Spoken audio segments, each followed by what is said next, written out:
ಇನ್ನು ರಾಜ್ಯವನ್ನ ಪ್ರತಿನಿಧಿಸುವಂತಹ ಎನ್ಡಿಎ ಸಂಸದರು ಹಾಗೆಯೇ ಸಚಿವರಿಗೆ ಇವತ್ತು ಸನ್ಮಾನ ಕಾರ್ಯಕ್ರಮ ಆಯೋಜನೆ ಮಾಡಲಾಗಿತ್ತು. ಇದು ಕೇವಲ ಸನ್ಮಾನ ಕಾರ್ಯಕ್ರಮ ಆಗಿರಲಿಲ್ಲ, ಜಿಲ್ಲಾ ಪಂಚಾಯತ್ ಚುನಾವಣೆ ಹಾಗೆಯೇ ಬಿಬಿಎಂಪಿ ಚುನಾವಣೆಗೆ ತಯಾರಿಯ ಒಂದು ಸಭೆಯ ರೀತಿಯಾಗಿತ್ತು. ಜೊತೆಗೆ ಮುಂದಿನ ಹಂತದಲ್ಲಿ ಹೇಗೆ ಬಿಜೆಪಿ ಮತ್ತು ಜೆಡಿಎಸ್ನ ಮೈತ್ರಿಯನ್ನ ಇನ್ನಷ್ಟು ಗಟ್ಟಿಗೊಳಿಸಬೇಕು, ಕಾಂಗ್ರೆಸ್ನ ಗ್ಯಾರಂಟಿ ವಿರುದ್ಧವೂ ಕೂಡ ಒಂದಷ್ಟು ಮಾತುಗಳು ಕೇಳಿಬಂದ್ವು. ಬನ್ನಿ ರಿಪೋರ್ಟ್ ನೋಡೋಣ. ಡೀಟೇಲ್ ರಿಪೋರ್ಟ್ ಇದೆ.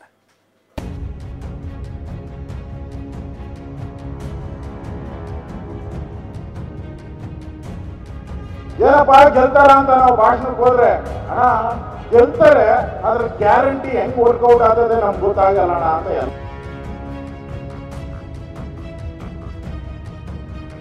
ಈ ಗ್ಯಾರಂಟಿ ಬೋಗಸ್ ಗ್ಯಾರಂಟಿ, ಧೋಕಾ ಗ್ಯಾರಂಟಿ. ಸಿದ್ದರಾಮಯ್ಯ ಮತ್ತು ಡಿ.ಕೆ. ಶಿವಕುಮಾರ್ ಅವರ ಅಹಂಕಾರಕ್ಕೆ ಜನ ಸ್ಪಷ್ಟವಾದಂತಹ ಕಪಾಳ ಮೋಕ್ಷವನ್ನ ಮಾಡಿದ್ದಾರೆ. ಅವರಿಗೆ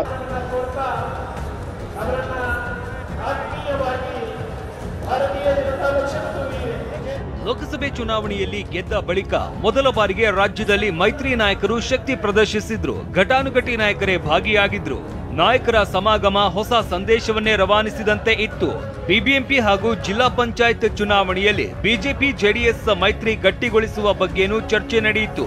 ಇದಿಷ್ಟೇ ಅಲ್ಲ, ಕಾಂಗ್ರೆಸ್ ನಾಯಕರ ವಿರುದ್ಧವೂ ಮೈತ್ರಿ ನಾಯಕರು ಬೆಂಕಿಯನ್ನೇ ಉಗುಳಿದ್ರು.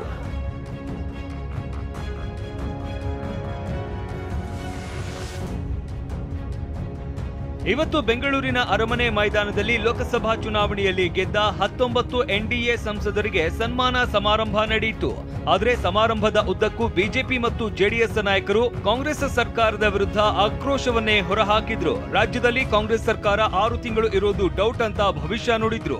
ಇನ್ನು ಸಿದ್ದರಾಮಯ್ಯ ನಾಟಕದ ಗ್ಯಾರಂಟಿ ಜನರು ಕಸದ ಬುಟ್ಟಿಗೆ ಎಸೆದಿದ್ದಾರೆ ಅಂತ ವಿಪಕ್ಷ ನಾಯಕ ಆರ್ ಅಶೋಕ್ ಕಿಡಿಕಾರಿದ್ರು. ನಮ್ಮೆಲ್ಲ ನಾಯಕರು ಹೇಳ್ತಾ ಇದ್ರು, ಎಲ್ಲೋದ್ರು ಅಣ್ಣ ಗ್ಯಾರಂಟಿ ಗ್ಯಾರಂಟಿ. ಏನಪ್ಪಾ ಗೆಲ್ತಾರ ಅಂತ ನಾವು ಭಾಷಣಕ್ಕೆ ಹೋದ್ರೆ ಅಣ್ಣ ಗೆಲ್ತಾರೆ, ಅದ್ರ ಗ್ಯಾರಂಟಿ ಹೆಂಗ್ ವರ್ಕೌಟ್ ಆಗ್ತದೆ ನಮ್ಗೆ ಗೊತ್ತಾಗಲ್ಲ ಅಣ್ಣ ಅಂತ ಎಲ್ಲರೂ ಹೇಳ್ತಾ ಇದ್ರು. ಈ ಗ್ಯಾರಂಟಿ ಕತೆ ಗೊತ್ತಾಯ್ತಾ? ಜನ ಕಸದ ಬೊಟ್ಟಿಗೆ ಎಸೆದ್ರು. ಯಾಕೆ ಎಸೆದ್ರು? ಈ ಗ್ಯಾರಂಟಿ ಬೋಗಸ್ ಗ್ಯಾರಂಟಿ, ಧೋಕಾ ಗ್ಯಾರಂಟಿ, ಸಿದ್ದರಾಮಯ್ಯನವರ ನಾಟಕದ ಗ್ಯಾರಂಟಿ ಇದು.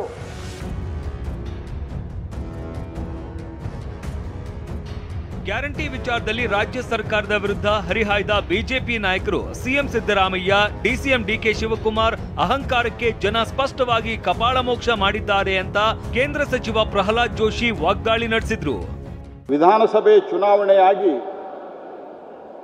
ಕೇವಲ 1 ವರ್ಷದೊಳಗ ಕಾಂಗ್ರೆಸ್ ಪಾರ್ಟಿಗೆ ಸಿದ್ದರಾಮಯ್ಯ ಮತ್ತು ಡಿ.ಕೆ. ಶಿವಕುಮಾರ್ ಅವರ ಅಹಂಕಾರಕ್ಕೆ ಜನ ಸ್ಪಷ್ಟವಾದಂತಹ ಕಪಾಳ ಮೋಕ್ಷವನ್ನ ಮಾಡಿದ್ದಾರೆ. ಅವರಿಗೆ ಅತ್ಯಂತ ಹೃದಯಪೂರ್ವಕವಾದಂತಹ ಅಭಿನಂದನೆಗಳನ್ನು ನಾನು ಸಲ್ಲಿಸ್ತೇನೆ.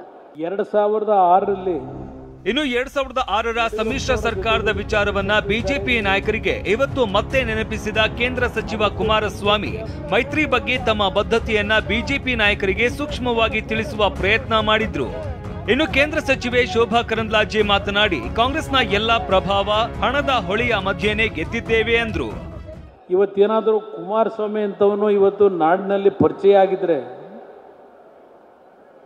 ಅದಕ್ಕೆ ಮೂಲ ಕಾರಣ 2006ರಲ್ಲಿ ಯಡಿಯೂರಪ್ಪನವರ ಜೊತೆಗೂಡಿ ಜಗದೀಶ್ ಶೆಟ್ಟರು ಇದ್ದಾರೆ ಇಲ್ಲಿ. ಅವತ್ತು ಬಿಜೆಪಿಯ ಮತ್ತು ಜೆಡಿಎಸ್ನ ಸರ್ಕಾರವನ್ನು ಏನು ರಚನೆ ಮಾಡೋದು. ನನಗಿಂತ ಹಿರಿಯರಿದ್ದರು. ಸನ್ಮಾನ್ಯ ಯಡಿಯೂರಪ್ಪನವರು ನನಗೆ ಮುಕ್ತವಾದಂಥ ಅವಕಾಶಗಳನ್ನು ಕೊಟ್ಟು ಎಲ್ಲ ಪ್ರಭಾವಗಳ ಮಧ್ಯೆ, ಹಣದ ಹೊಳೆಯ ಮಧ್ಯೆ, ಎಲ್ಲ ಆಮಿಷಗಳ ಮಧ್ಯೆ ಇವತ್ತು ಈ ರಾಜ್ಯದ ಜನ ನಮ್ಮನ್ನು ಗೆಲ್ಲಿಸಿದ್ದಾರೆ. ಈ ರಾಜ್ಯದಲ್ಲಿ ಕಾರ್ಯಕರ್ತರು ನೀವೆಲ್ಲರೂ ಕೆಲಸವನ್ನ ಮಾಡಿದ್ದೀರಿ. ಅದಕ್ಕಾಗಿ ಕಿರಣ್ ಹನಿಯಡ್ಕ, ಟಿವಿ9 ಬೆಂಗಳೂರು.